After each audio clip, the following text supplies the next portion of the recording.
Hi, friends. Hold on a second.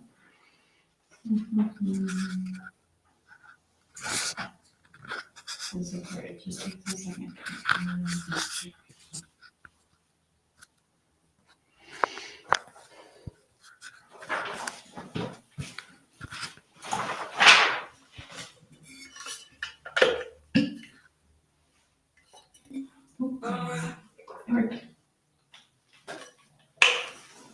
Yep, we're good. We're not live. Dancing for perfect.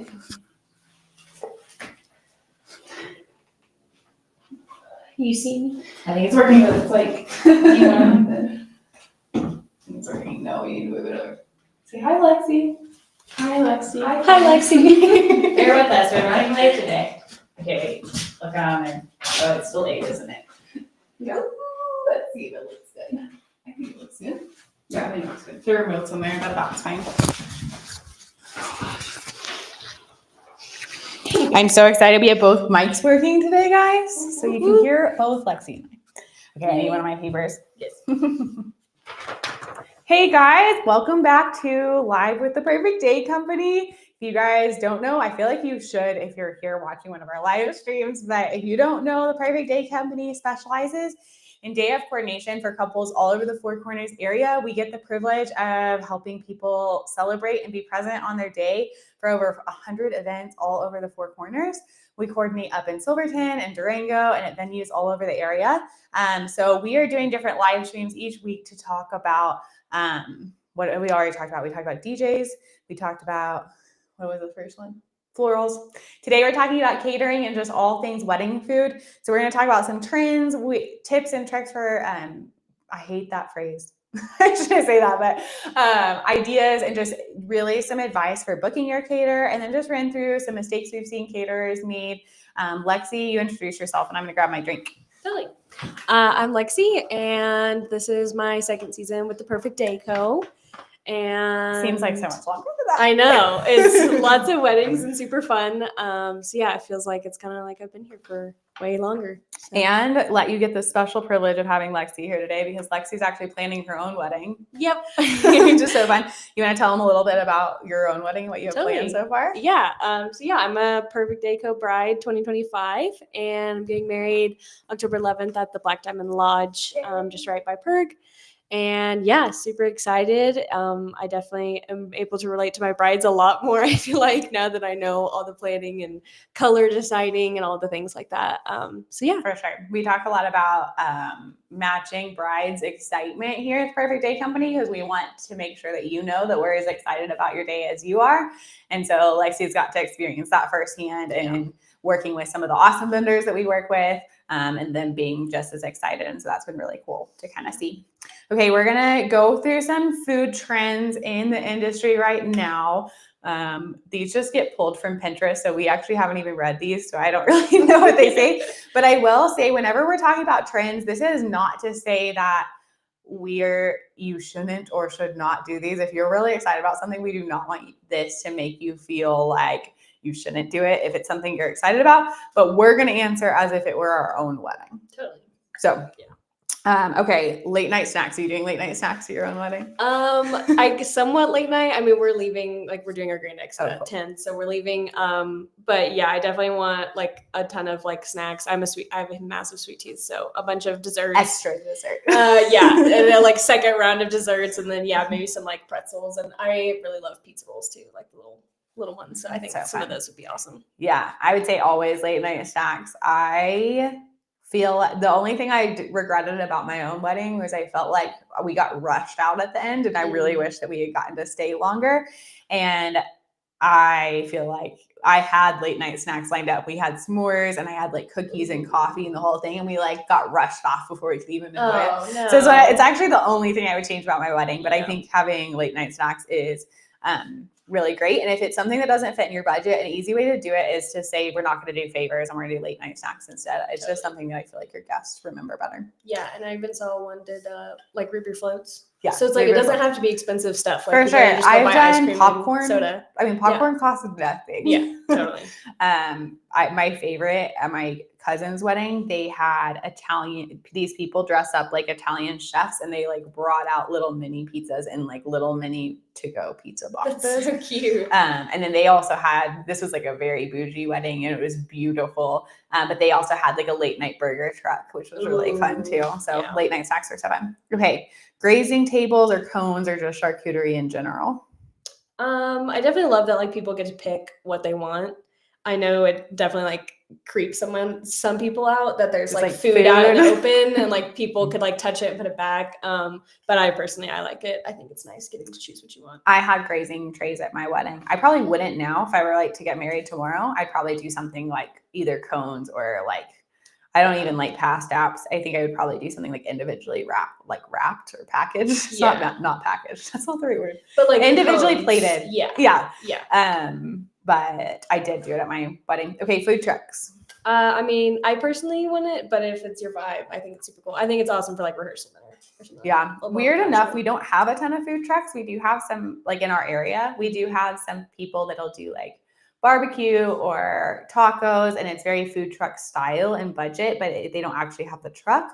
So I actually don't know of any food trucks in our area that'll service Durango. If you are a food truck out there watching, you should let me know if you want to do weddings.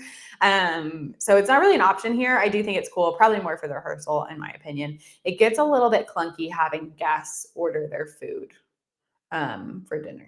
I feel like that would get a little clunky. And like waiting and Mm-hmm. Okay, buffet style dinners or seated plate dinners? I prefer buffet, again, of like letting guests choose what they want to eat. I feel like there's just like a lot less waste than like having fully plated meals that people don't want to eat as much. I feel like this is a total budget decision. If you have the money to do plated, you can do plated, but it's usually about 3 to 4 times as much money. So if that's not in your budget, then just go with buffet. And I've seen lots of really nice, beautiful buffet style weddings. I think people sometimes feel like they're not going to have as nice of a wedding if it's buffet, and I don't think that's necessarily true. Yeah. I will say it gets really hard to do a buffet if you have more than 200 people. I've only done a few of those. The line is really, really, really long. Yeah. So it can get complicated, but it also would be hard to plate that many. Yeah. plates. That'd be a huge team. Let's see, interactive food stations like build your own. I think these are pretty trendy right now, but like build your own like burger, or build your own charcuterie, or build your own, like maybe making food part of the experience. Build your own ramen bar. Ooh, I've seen something like that's that. Cool. Yeah. We don't have any caterers that I feel like would do that, but I think it'd be fun. Yeah. And I think definitely like your last point of like, I think it would depend on your guest count, because I could see that taking a really, really long time for people. So I went to a wedding once where they made ice cream sandwiches, but it was like an interactive thing where you'd go and you would tell them the ice cream and the cookies and the sprinkles, and like they made this whole show of like putting it on the cookies and like make it. So I feel like if it is like part of the entertainment, I think it can be cool. Weddings with no meal at all, just appetizers or drinks. I have been to a couple that have done this. I definitely think you just like need to let people know before, like put it on the invitation so that people don't arrive like expecting a full meal and then just getting charcuterie and beans. I think that's great. My sister had a really beautiful wedding and they didn't have dinner or anything, which is shocking to me because my whole goal with my wedding was to have like this fancy dinner party. I love like sitting around a table with someone, but I think like they're going across the yard. So my husband and his team do junk removal, and they're removing a hot tub today from our neighbor's house, and they just walked across the yard with a bunch of fence posts, and I'm just imagining like how they're going to use the fence posts roll the hot to tub take the hot tub down off this patio. So yeah, if Stella catches that later, we'll show you guys, since I'm imagining that's going to be pretty funny to watch. Okay, family style dining. That's kind of just to define what family style dining is. It's an alternative to having a buffet where people walk through the line and get their food, or a plated dinner where people bring you your food on a plate. Family style is when caterers plate things on like a community dish and then bring it to the table that can kind of be passed around. What do you think? We do this a lot here in Durango. I actually didn't really, I think it's been more popular in coming years, or maybe it's more popular with the caterers that we use, but Yeah. Yeah, we see it a lot. What do you think about family style? Again, I like it. I guess my theme is like letting guests choose what they want to eat. So there's like probably not as much waste as at least like what my thought process is. I think the only thing is like you definitely need to think about your table decorations with family because you're gonna have this like massive plate that all your guests are passing around. You don't want like a bunch of flowers or something kind of getting in the way of that. I actually didn't put that in mistakes we've seen caterers make, but this is actually a huge one. It's something that we try to check beforehand as coordinators is what is the width of the tables, how big are your tables. It works great on circle tables because there's plenty of room, but if you have like a long farm style table, your runners and your candles and your flowers and everything beautiful is on the middle, and then you go to serve a family style meal and there's nowhere to set the dishes. Yeah. Totally. So you can still do runners or flowers a lot of times where you can set the dishes on top of that. But it's just something to kind of take in consideration if you're planning on doing a family style meal. Okay, last one, brunch weddings with breakfast food. I love it. I think early morning weddings would be so fun. I don't know, as I'm approaching my wedding, I was like, I want the ceremony to be as early as possible so that I can actually get to like spend my wedding day with my husband, you know? So yeah, I think breakfast wedding's super fun. I think breakfast food is also super fun. Like pretty much everyone loves breakfast food. So, and it's like different. I think it would be a real consideration for my husband and I if we were to get married again to have brunch food at a dinner wedding, like breakfast for dinner. Yeah. It would be like a real conversation. I feel like that's just like also super memorable. Like people would go away like years later. I feel like oh yeah, remember they had pancakes and omelets and talk about like an interactive food station. It'd be so cool to have like an omelet bar where people could go up and make omelets. Yeah. I just love breakfast. Either way, you can usually do that if you want to do brunch on your wedding day or like a morning after brunch is what people usually do. So you can always serve your people breakfast food when it's not your wedding. Okay, let's transition just to some reasons you need a caterer. I've said this before on these lives, but if you are leaning towards not having a caterer, we're never going to tell you, no, you can't. One consideration is that a lot of venues in the area do require that you have a licensed caterer, like you can't cook yourself or bring in food. The reason for that is there's a lot of logistics that come with moving food in a safe way and keeping it hot and making sure it's not going to make people sick. So a lot of venues will require you to use a licensed caterer for that reason. Most of our venues here in Durango, there's not any cooking on site. So all of our caterers are transporting food, and it can sometimes be, I don't know, if you're doing up in Silverton, it can sometimes be like up to 2 hours. So people just need to know how to transport food safely. So that's one consideration, but there are some venues where you can cook yourself. Kendall Mountain's one that I've seen. Where else? Like Irma J. I think at Ridgewood, you can cook yourself. But that is an option. I do want to do the disclaimer that typically your coordinator can't be your caterer. I think we get the question a lot of like, hey, we're not going to have a caterer. Can you put out our appetizers? Hey, can you do whatever? One, we're super busy, so there's not really a ton of time, but also the like health aspect, none of our team or any coordinator you hire is going to be trained in making sure that the food is clean and warm, heated to temp and all of those things. So it's just something to like be cognizant of. I've had one wedding that people got food poisoning after, and I feel like that'd just be the worst way for people to remember your wedding. Remember their wedding, the one we all got food poisoning. Yeah, it's like we all got sick after. So just something to consider. If you do decide to like DIY your catering, I would suggest having a dedicated person, not one of your parents, and probably not one of your siblings, but like a close friend or a family friend that can own it and make sure that the dishes are there and the serving utensils are there and all of those logistics. I think in a lot of big cities, caterers typically set your tables. We at most of the venues here do set tables. So that's part that we're like happy to help with. We're happy to help with like telling the dedicated person the timing. But as far as like putting out food, you really need like a caterer or at the bare minimum, someone who's like in charge of that. Have you done any weddings that people catered themselves? No, I've only seen rehearsal dinners or like the appetizers during cocktail hour. Like a lot of people just go to Sam's and get like a big charcuterie meat or like, cheese and cracker tray. And yeah, I think those are like really it, but I haven't seen anybody like the actual cater them their meal. Yeah, no. It's really stressful. I feel like people don't realize how hard it is to feed that many people. And so they're like, oh yeah, my aunt will cook for us. And then you're looking at like, what are the logistics of rolling out 60 hot meals is hard. Totally. Yeah, my husband and I took a foray into running catering for a little bit when we've managed different venues. Like would not do that again. It's so many logistics. It's probably, I would say, the hardest wedding vendor to do well and also to do profitably just because of food costs. So it's complicated. Okay, we already kind of talked about different service styles, so we're going to run right into booking your caterer and just the logistics of how to book your caterer. This is great because you just did it, but like, how do you even go about that? Where do you start? Yeah. I mean, I think first would definitely be like, is food like a big deal to you all? Because I know some people are like, yes, I want, a steak or chicken, or like there's even some, I've seen like elk burgers or like elk steak, like, it just really depends. I did an elk and quail combo. Like that was the two options. It was really cool. It was all seasonal farm to table. Yeah. So I think that just really depends of like, if you're like, I want super seasonal, I want really high end, or if you're like, I just need to feed these people so they're not hungry. I think that kind of like varies. And I think if you're more towards that like higher end, probably I would say like reach out as soon as the venue and stuff, and just start getting that down. I think like the more casual, if it's like, at least here in town, if it's like Sirius, Texas or something like that, that's a restaurant, they can usually kind of be more flexible and like, get that in a short amount of time. Yeah, I think that's great. And one thing I'll say is that caterers, often caterers will have the ability to cater multiple meals at a time. So don't ever feel like it's too late to reach out. But we actually talked about that you didn't hear, but with DJs and florists, like the more of a priority it is, the earlier you win a book. And the like less of a priority or like lower budget, and you can get away with booking a lot closer. I typically would say right after you book your venue, the next thing would be your caterer. The other reason is that we don't have a ton of caterers, so it's hard when something that you wanted or a caterer you really liked is booked. So that can be a bummer. There's just not that many of them.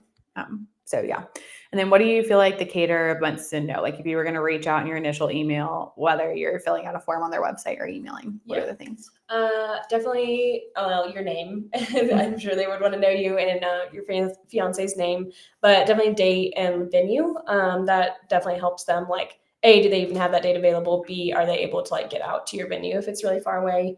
But then also like guest count, they'll need to know that for especially like making you a quote, because obviously dinner for 50 is going to be way more than like 20. And then I think also like talking to them about your style, like we said, like, do you want steak or are you more like you want pizza? And then the different types we talked about of like buffet, plated, family. And also like you can totally ask them questions if you're like, I don't know if I want plated or I don't know if I want family, like talk to them about that. But I definitely like would let them know about those. And then I'd say too, if you have like a really specific eating style, like if you're vegan, like, as a bride or groom, and that's kind of like a big deal, I think definitely let those people know. So that they can like let you know on the options that they have for those. Yeah, that's great. I think sometimes people are hesitant to reach out to caterers because they don't know exactly what they want to eat on their wedding day. And I would encourage you, if you have this stuff, if you know where you're getting married, you have a guest on your guest count, going ahead and starting that conversation is great because most caterers are willing to have that conversation and give you ideas and talk about your preferences. I watched someone have a conversation once that they literally just asked, like, what are your top 2 most memorable meals, or where do you guys go for a date? And they basically built a menu off of stuff that they were really excited about. So caterers are really good at this, and they know what translates well, what tastes good to 100 different people. And so just kind of bringing that and starting the conversation. I don't want people to feel like they can't reach out to their caterer until they know what meal they want. And especially if there's different caterers, go ahead and start conversations with several different ones, because you might like someone's menu better or their personality better, or their availability. But I think having that conversation with multiple people at the same time will actually be really clarifying. Yeah. Instead of sitting around being like, well, I researched their website and I didn't quite find the menu I wanted. Most caterers can cook a lot of things. Yeah. It's really impressive. That's great. And just as like a bride going through it too, I don't know, one thing I was like, I would like reach out to a vendor and they like wouldn't get back to me, or they like, I feel like a big part for us is like, we always, like she said at the beginning, like really want to like give that energy back to you. Like, this is your big day. We're really excited about that. So like one thing that hit me was like a couple of vendors like didn't even say congrats. They were just like, here's this like details. So I think if you also have like a gut feeling about one, like listen to that a little bit more, like I don't want, like, you don't want them to like, they don't email you, they don't contact you, and then the day of, it's kind of just like a letdown, Jake from Global Kitchen is so good at this. He always says he like is putting love and energy and like like good vibes into your food, which sounds so like woo-woo, but you're also like, okay, no, it is. I don't want someone on site on my wedding day that isn't Doesn't like wanna be there. aligned. Yeah. And doesn't want to be there. And so that's really important. Just huge shout out to our caterers here in town. We have some that we just love working with. Jake with Global Kitchen's one of them. He actually has a background in nutrition and like food science. And so his big deal is like wanting to like have people be like fueled and like really nutrient dense meals at your wedding, which I think is so cool. If that's something that's important to you, I would definitely reach out to him. We work with Amy with at Voila, and her team is incredible. She has some of the best staff that I've ever worked with. So she's very professional. And as far as like the setup, the cleanup, and just making the day go smoother. We work with Jimmy with Durangourmet. He's been in the area for years and years. I've probably done 100+ weddings with him. He's the one who did the local elk and quail combo, which was so fun. So we're just really knowledgeable. And then we work a ton with Serious Texas Barbecue and Zia Taqueria. They're just more affordable options. I don't know if affordable is really the only reason, though. They're more casual. So that's what you want for your wedding, and you want people to be able to get tacos and all of those things. Those are great options. And shout out to Fired Up Pizza as well. They're really amazing to work with. They have an awesome team. They'll take their pizza oven literally everywhere. I had my friend Emma's wedding. They had to come down this giant hill. It was pouring rain. And it's a dirt road. And I remember their team being like, well, I'm not sure how we're gonna get back up this hill, but we're coming down because we have to feed the people dinner. Like slid all the way down this hill. And we ended up having to like get 2 tractors to pull them back up at the end of the night. But just those caterers that are gonna go above and beyond, that's what you want. And if you need any recommendations, we can definitely send you more. A few just random hot topics and things to chat about. One is tasting. So I just want to give the disclaimer, just because your caterer doesn't do a tasting doesn't mean they're necessarily bad. We have a ton of caterers here in town, and none of them that I know of will do tastings, mostly because they're not like a restaurant. So they're just not set up to make one meal. They'd have to go get every ingredient for that one thing. So I would encourage you, calling other couples who have worked with them is a great way, talking to your vendors to see what they think of their food, asking them for like menu variations and adjustments. But don't be surprised if caterers don't do tastings. It's something you see in the movies that actually doesn't translate to how real weddings work. I don't know if I've ever had a couple able to do a tasting before. You talk about vendor meals and just the logistics and what to expect as a bride. Totally. So kind of, you just want to be able, where am I going? Like, so all your vendors are there, obviously working hard, making your day perfect. And you need to talk to them beforehand too. Most of them have it in their contract that they do like require a vendor meal and that. And so that's like one thing, like coordinator, you can definitely talk to, but even if you're like just wanting to figure it out beforehand, like I had a bride that was like just booking her vendors, and every single time she'd book, she was like, do you need a vendor meal? How many do I need to provide? I definitely would get that. Like, if you're concerned about that, I would definitely like be talking to them and be like, how many people are you bringing? And like, how many people do I need to feed? It's kind of a budget item that gets forgotten. Totally. On a typical wedding, we see between 7 and 12 vendor meals, which can be, if that's 30 a plate, that's, $300-$400. But if that's 100 a plate, that's another $1,000. Totally. So just making sure that you're accounting for that in your budget and just knowing that most vendors do require it. Another kind of really weird logistic about vendor meals is you'll see when we write a timeline, we always say the vendors eat when the couple eats. Do you want to explain what that means when we say the vendors eat and the couples eat? So we have the vendors eat beforehand, because like whenever you all are sitting down to dinner, we're like having to do things in the background. So if we can eat like a little bit beforehand, and then that way, whenever your guests are finished and we move straight on to cake cutting or toast or something like that, then all the vendors can be back and ready for that. That's kind of like our only time to be able to eat. So it's like, if we let all your guests go through first and then vendors eat at the back, it's usually either they're like not getting to eat very much, or it's kind of having to rush of like, you get to eat really fast so that we can. Or worst case scenario, I've had scenarios where like your guests are done eating, they're sitting there, they're kind of bored, they're ready for the dessert, they're ready to move on to toast, and we can't because the coordinator just got food, or your photographer just got food, or your DJ. So photographer, DJ, and your coordinators is really the most important, but that they're eating right at the beginning of the meal when you eat. This is something that we talked caterers directly about. We talk to them about it on the day of. We get a lot of pushback, and I think the industry as a whole, you see it a lot on Instagram, like the industry as a whole gets pushback for when vendors eat. But there's a reason we say vendors eat when the couple eats. So that's just a little chat.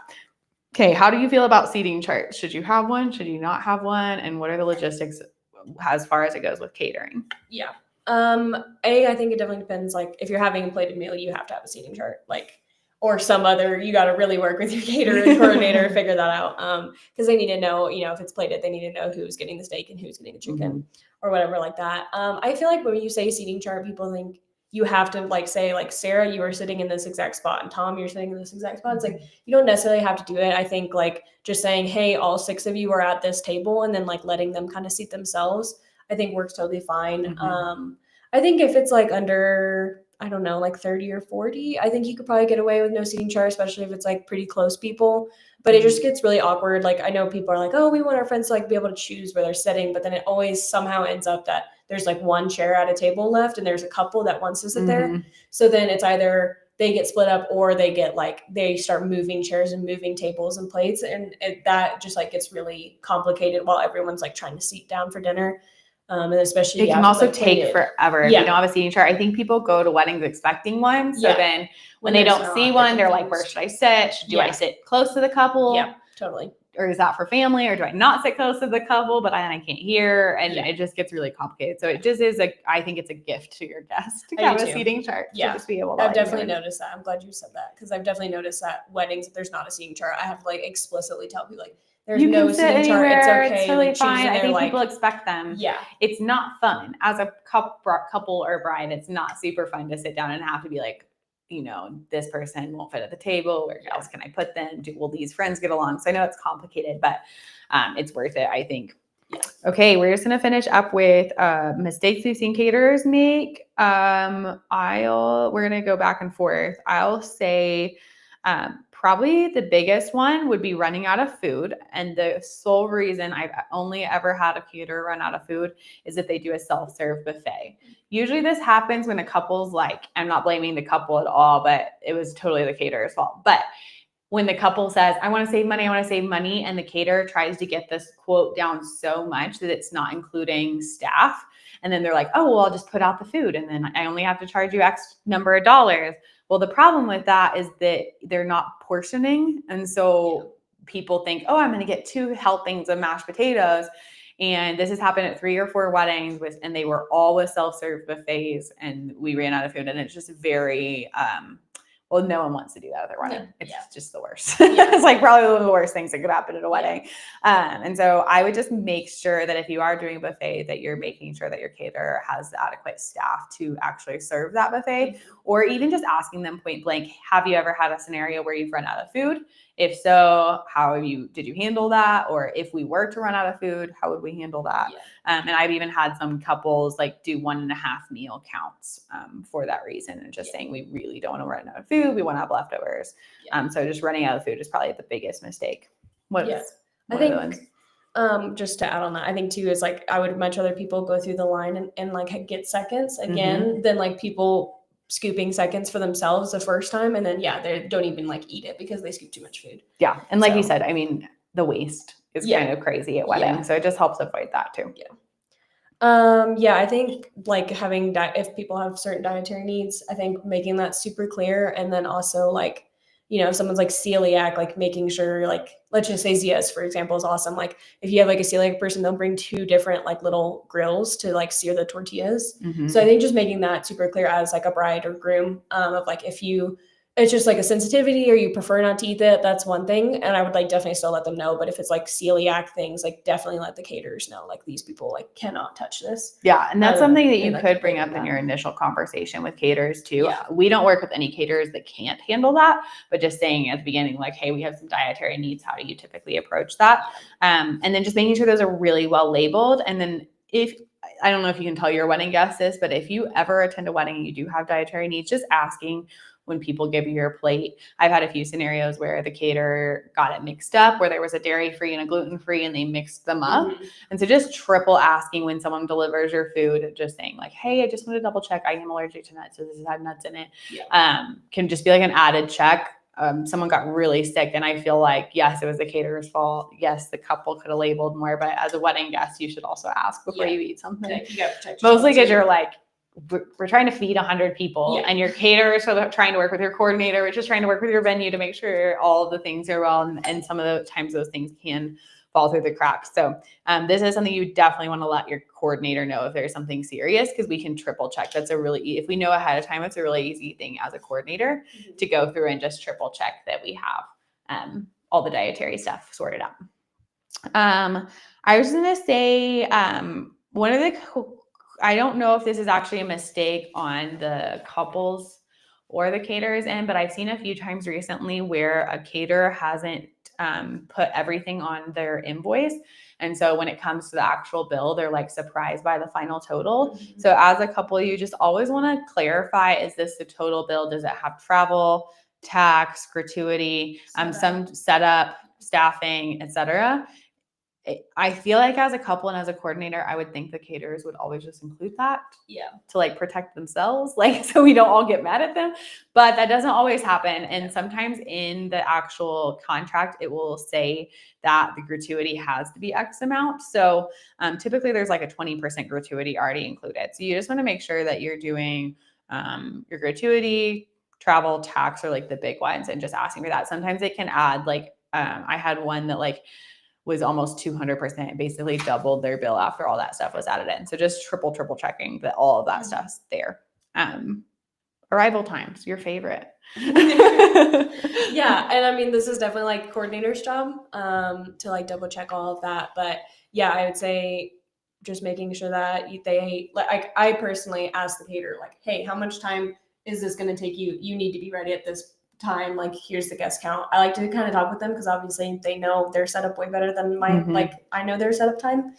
But then just like triple checking that on the coordinator side. Bride, groom, you should not be worrying about this. But I guess as far as mistakes, I have seen people, caterers, get their arrival times wrong. Yes. And usually the bride and groom never know because we comp for it on the back end, but it is like a mistake that sometimes happen, and it's usually some sort of miscommunication or like a middleman got it wrong. Yep, it's usually a middleman. Actually, almost always. Yeah. You had a call with the person who owns the catering company, and then they handed that off to their manager. So just so you guys know, on the coordination side, a lot of times we'll ask like, who's the actual person on site? Can we get their phone number so that when on the day of and someone hasn't arrived yet, we can call them, the person who's coming, instead of someone who might be on site at a different wedding or something like that. And then finally, I just wanted to chat about water service and busing. This is something that you also want to make sure is on your invoice. Different caterers do this different. Some caterers in our area actually won't do it. And in that case, you want to make sure water service and busing are either on your bill with your coordinator. We have like an add-on that we can do, or on your bill with your bartender. A lot of the bartenders will have like an add-on service.